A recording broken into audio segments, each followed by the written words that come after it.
Inaamin ko po, Lola. Pinagdudahan ko po sina Yuna at Joanna. Kaya po gumawa ko ng paraan para malaman ko kung ano yung totoo.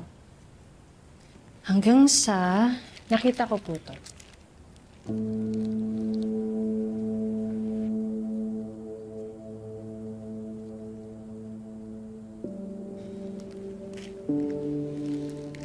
I was starting to believe na nagbabago na nga kayo.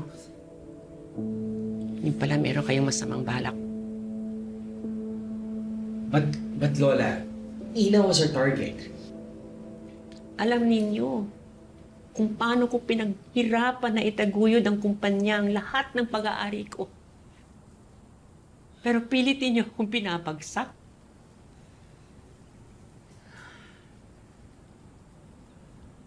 Ngayon, pinagnanakawa mo pa ako. Well, you're the one who pushed me to do this, Lola. Ang damot-damot mo. You canceled all of our credit cards. At hindi mo pa kami binibigyan ng pera. Lola, masyado mo na kami kinakawawa. Nakatira ka sa mansyon. There are people serving you. You can eat whatever you want.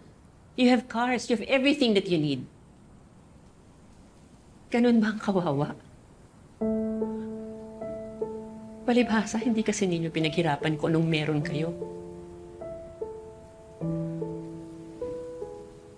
Pero ngayon,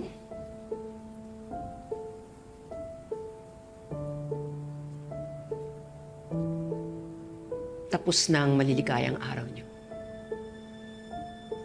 Mama, ano gagawin niyo sa kanila?